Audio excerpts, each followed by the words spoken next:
സ്നേഹമോൾ എന്റെ സ്വാർത്ഥതയാണ് മദർ. താൻ വാ, നമുക്കല്പം നടക്കാം. എനിക്ക് തന്നോട് ചില കാര്യങ്ങൾ സംസാരിക്കാനുണ്ട്. പക്ഷേ നിങ്ങൾക്കിടയിൽ ആ വിശ്വാസത്തിന് മാറ്റമുണ്ടായി തുടങ്ങിയോ എന്ന് എനിക്കൊരു സംശയം. ശ്രദ്ധയൊന്ന് പാളിയാൽ ശത്രുപക്ഷത്തിന്റെ പന്ത് ഗോൾ പോസ്റ്റിലേക്ക് അടിച്ചു കയറും. 3-4 വർഷമായി നമ്മൾ ആഗ്രഹിക്കുന്നതല്ലേ ഇങ്ങനൊരു സ്ഥലമാറ്റത്തിന്? ക്ലാരയ്ക്ക് സ്നേഹയുമായി വീട്ടിൽ പോകാൻ. ഓരോ പ്രാവശ്യം തയ്യാറെടുക്കുമ്പോഴും അതിനുള്ള അനുവാദം നിഷേധിക്കപ്പെട്ടു. ഒടുവിലിതാ അതിനുള്ള സമയമായി. ഞാനും പ്രാർത്ഥിക്കുന്നുണ്ടായിരുന്നു. സ്നേഹമോൾ എന്റെ സ്വാർത്ഥതയാണ് മദർ. ഇനി അവളില്ലാത്തൊരു ജീവിതം എനിക്ക് സാധ്യമല്ല. പ്രതീക്ഷയോടെ കാത്തിരിക്കുകയാണ് ക്ലാരയുടെ അപ്പച്ചനും അമ്മച്ചയും. ക്ലാരയുടെ മനസ്സ് മാറിയല്ലോ, എനിക്കത് മതി.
അക്ക കരയല്ലേ അക്ക? അക്ക നമുക്ക് ഗംഗച്ചേരി വീട്ടിൽ പോവാം. ഇവിടെ താമസിച്ചാലും കുഴപ്പമില്ല. അക്ക വാ, ഞാൻ ഗംഗക്കാരെ വീട് കാണിച്ചു തരാം. അവിടുത്തെ ആൾക്കാർ കാണുമ്പോഴൊക്കെ എന്നോട് പറയും മീനാക്ഷിക്കാരെ കൂട്ടിക്കൊണ്ടല്ല. എന്തായാലും നമുക്ക് അവിടം വരെ പോവാം. ഇരുട്ടുന്നതിനും അക്കയ്ക്ക് വീട്ടിലെത്താം. ഞാൻ കടയിൽ പോയി സാധനങ്ങൾ വാങ്ങി വന്നോളാം.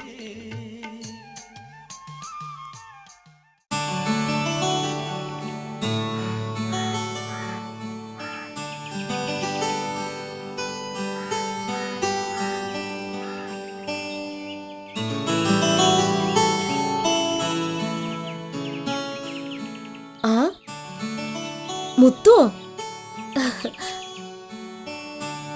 ഇതാരാന്ന് ഞാൻ പറയട്ടെ.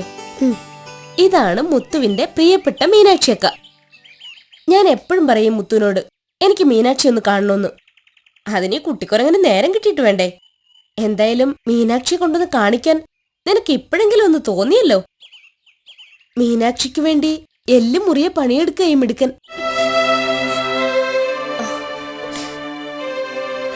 അപ്പോഴേക്കും കരച്ചിൽ വന്നോ? നിന്റെ അക്ക ഒരു തൊട്ടാവാടിയാണല്ലോടാ മുത്തു. കരയാതെ കുട്ടി. മീനാക്ഷിക്ക് എങ്ങനെയാ? വലിയ കാരണമൊന്നും വേണ്ട കരയാൻ.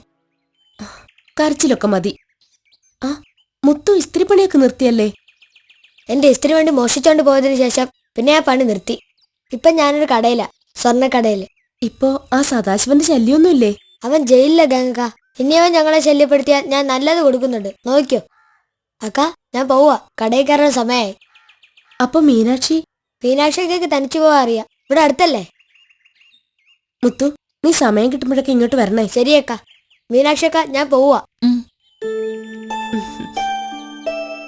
വാ, ആദ്യമായിട്ട് വന്നല്ലേ മീനാക്ഷി, ചായ കുടിച്ചിട്ട് പോ. ടീച്ചർ അമ്മയോ? ഒറ്റയ്ക്കേ ഉള്ളോ? താമസിച്ച വഴക്ക് പറയും. അതൊന്നും സാരമില്ല. ആദ്യമായിട്ട് വന്നല്ലേ, ചായ കുടിച്ചിട്ട് പോയാ മതി. വന്നേ.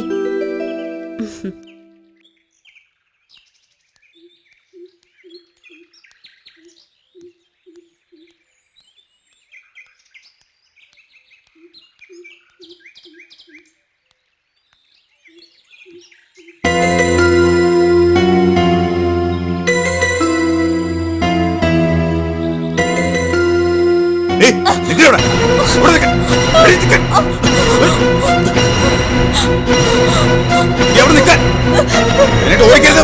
അവിടെ നിൽക്കണേ, അവിടെ നിൽക്കണേ, അവിടെ നിൽക്കാൻ.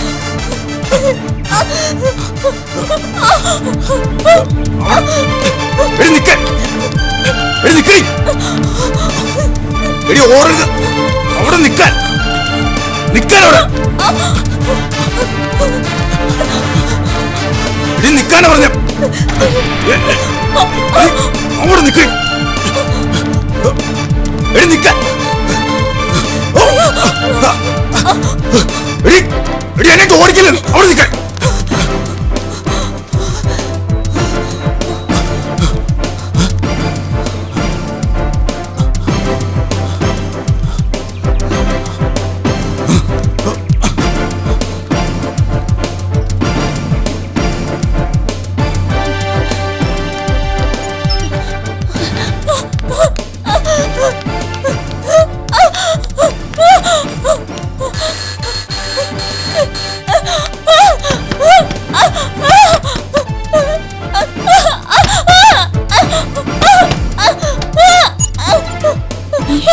എന്താ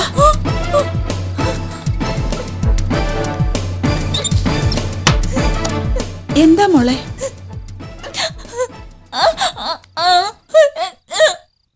ആര്? സദാശിവനോ? അയാൾ ജയിലിലല്ലേ? മാറ്, നോക്കട്ടെ.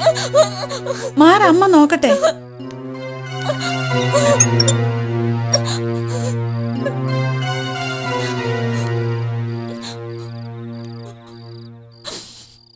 ഇവിടെ അങ്ങും ആരുമില്ല.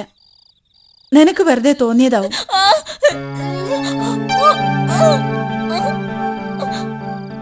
നീ എന്തിനാ അമ്പലത്തിൽ പോയിട്ട് ഇരുട്ടെന്ന് വരെ നിന്ന് മുത്തുവിന്റെ കൂടെ പോന്നാ പോരായിരുന്നോ?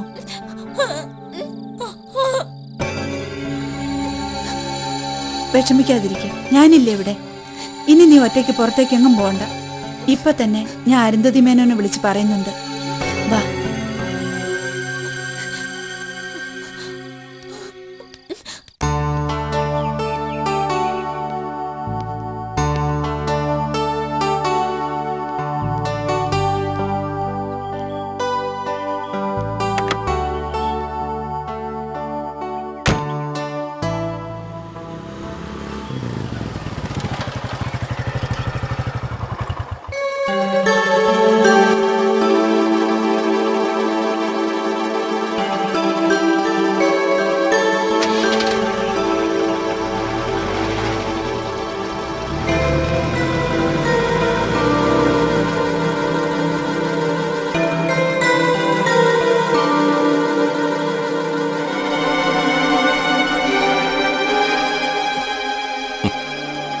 അങ്കിള് ജോഗിങ് കഴിഞ്ഞ് വന്നുള്ള ഇരിപ്പാണെന്ന് തോന്നുന്നു. അതെ, ഒന്ന് മയങ്ങിപ്പോയി. ഇപ്പൊ ജോഗിങ് എന്നൊക്കെ പേരല്ലേ ഉള്ളൂ. വെറുതെ കുറെ നടക്കും. ശീലിച്ചു പോയതുകൊണ്ട് നിർത്താനും ഒരു മടി. അതുകൊണ്ട് രാവിലെ എഴുന്നേറ്റ് ഇങ്ങനെ പോകുന്നു മാത്രം. അല്ലാതെ ഇതുകൊണ്ട് വലിയ ഗുണമൊന്നുമില്ല. എന്നാലും നിർത്തണ്ട അങ്കിൾ. ഞാനും കരുതും രാവിലെ എണീറ്റ് അങ്കിളിലൂടെ ജോഗിങ്ങിന് വരണമെന്നൊക്കെ. പക്ഷെ സമയം കിട്ടാറില്ല. അതെങ്ങനെയാ? ഈ ജോഗിങ് എന്ന് പറയുന്നതേ നട്ടുച്ചയ്ക്ക് ചെയ്യേണ്ട കാര്യമൊന്നുമല്ല. ശ്യാം എഴുന്നേറ്റ് വരുന്നത് ഏതാണ്ട് ആ നേരത്താണല്ലോ. ആ ശ്യാമേ, താൻ വാ, നമുക്കല്പം നടക്കാം. എനിക്ക് തന്നോട് ചില കാര്യങ്ങൾ സംസാരിക്കാനുണ്ട്.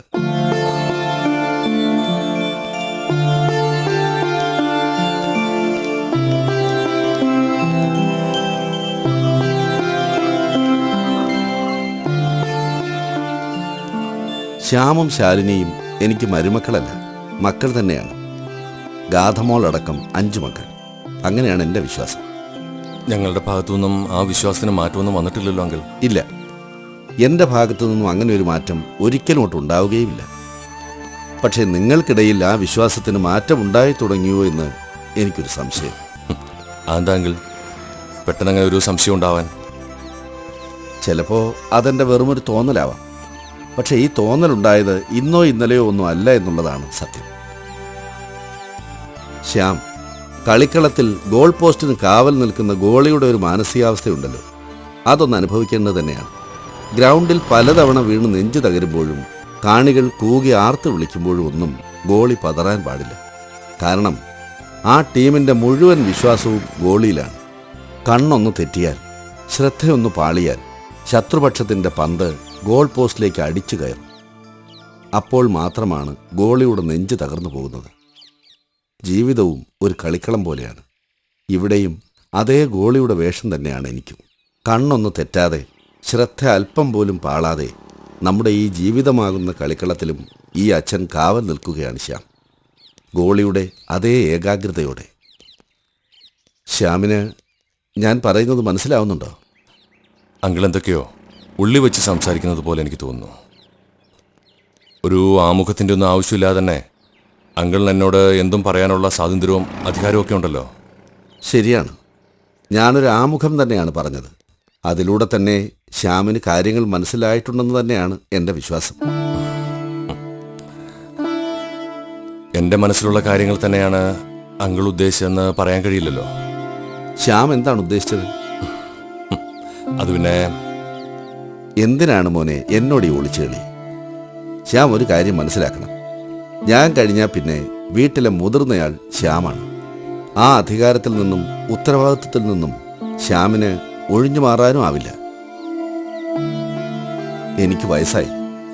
എൻ്റെ സ്ഥാനത്ത് ഇനി എല്ലാം നോക്കി കാണേണ്ടത് ശ്യാമാണ്. ഞാൻ പറഞ്ഞതുപോലെ ആസ് എ ഗോളി ആ സൂക്ഷ്മതയോടെ തന്നെ വേണം ശ്യാം എല്ലാം നിർവഹിക്കേണ്ടത്. എൻ്റെ ഭാഗത്തുനിന്നും അങ്ങനെയല്ലാതെ മറിച്ചെന്തെങ്കിലും ഇതുവരെ ഉണ്ടായിട്ടുണ്ടോ അങ്കിൾ? എന്നല്ല ഞാൻ പറഞ്ഞത്. ഗിരിയെ കേവലം ഭാര്യ സഹോദരൻ്റെയോ സഹോദരി ഭർത്താവിൻ്റെയോ സ്ഥാനത്ത് മാത്രമാകരുത് ശ്യാം കാണേണ്ടത്. സ്വന്തം അനുജനെ പോലെ ആവണം. അവൻ വളരെ ചെറുപ്പമാണ്. ശ്യാമിൻ്റെ അത്ര ലോകപരിചയമോ ചിന്താശേഷിയോ ഒന്നും അവനുണ്ടാവില്ല. അതുകൊണ്ട് തന്നെ അവൻ്റെ ഭാഗത്തു നിന്നും എന്തെങ്കിലുമൊക്കെ വീഴ്ചകൾ വന്നുപോയെന്നും ഇരിക്കാം. ഒന്നും ശ്യാം കാര്യമായിട്ടെടുക്കരുത്. എനിക്കറിയാം നിങ്ങൾ തമ്മിൽ എന്തോ മാനസിക അസമത്വമുണ്ടെന്ന്. ജോലി ഉപേക്ഷിക്കലും വീട് മാറി താമസിക്കലും ഒക്കെ അതിൻ്റെ ഭാഗം തന്നെയായിരുന്നു. ഞാനീ പറഞ്ഞത് ശരിയല്ലെന്ന് നിഷേധിക്കാമോ ശ്യാമിന്? ഹേയ്, അങ്കിൾ വെറുതെ തിരിച്ചിരിക്കുക. ഞങ്ങൾ തമ്മിൽ അങ്ങനെ പ്രത്യേകിച്ചൊരു... വേണ്ട ശ്യാം. ശ്യാം എന്നോട് കള്ളം പറയരുത്. നിങ്ങൾക്കിടയിൽ ഉണ്ടായിരിക്കുന്ന പ്രശ്നം എന്താണെന്ന് ശ്യാമിനോട് ഞാൻ ചോദിക്കുന്നില്ല. അതെന്ത് തന്നെയാണെങ്കിലും അത്ര നിസ്സാരമായിരിക്കാനും സാധ്യതയില്ലെന്ന് എനിക്ക് ഊഹിക്കാം. കാരണം അതൊരു നിസ്സാര വിഷയമായിരുന്നെങ്കിൽ ശ്യാം ഇതിനോടകം തന്നെ എപ്പോഴേ അത് പരിഹരിച്ചു കഴിയുമായിരുന്നു. ഇങ്ങനെ 3 വർഷത്തോളം ദൈർഘ്യമൊന്നും അതിനുണ്ടാകുമായിരുന്നില്ല. എന്താ ശരിയല്ലേ? അങ്കിൾ പറഞ്ഞൊന്നും ഞാൻ നിഷേധിക്കുന്നില്ല. യാദൃച്ഛികമായിട്ടാണെങ്കിലും എനിക്കും ഗിരിക്കും ഇടയിൽ ചില വിഷയങ്ങൾ വന്ന് ഭവിച്ചു പോയിട്ടുണ്ട്.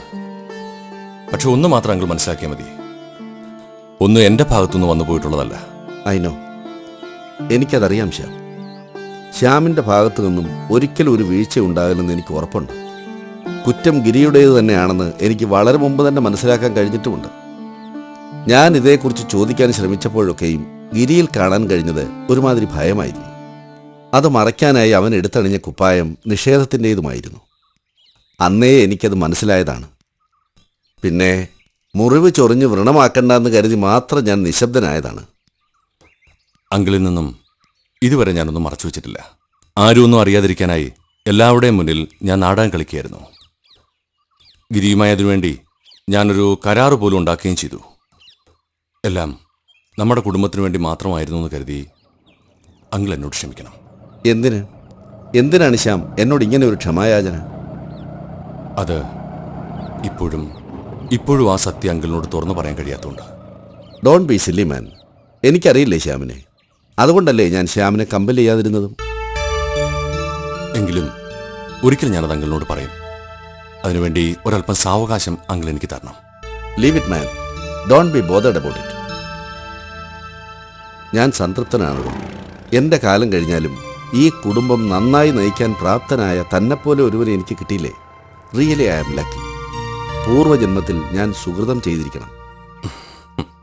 സുഹൃതം ചെയ്തത് ഞാനാണെങ്കിൽ അച്ഛൻ്റെ സ്ഥാനത്ത് അങ്കിളിനെ പോലെ ഒരാളെ എനിക്ക് കിട്ടിയല്ലോ. ഞാൻ മുമ്പ് എവിടെയോ വായിച്ചിട്ടുണ്ട്. വേഷം ആടിക്കൊണ്ടിരിക്കെ കളിത്തട്ടിൽ വീണു മരിച്ച അതുല്യനായ ഒരു കഥകളി നടനെക്കുറിച്ച്. ഏതൊരു കലാകാരനും ആഗ്രഹിക്കുന്നത് പോലെ അങ്ങനെ ഒരു ദേഹവിയോഗ സങ്കല്പം സ്പോർട്സ്മാൻമാർക്ക് ഉണ്ടാകാറുണ്ട്.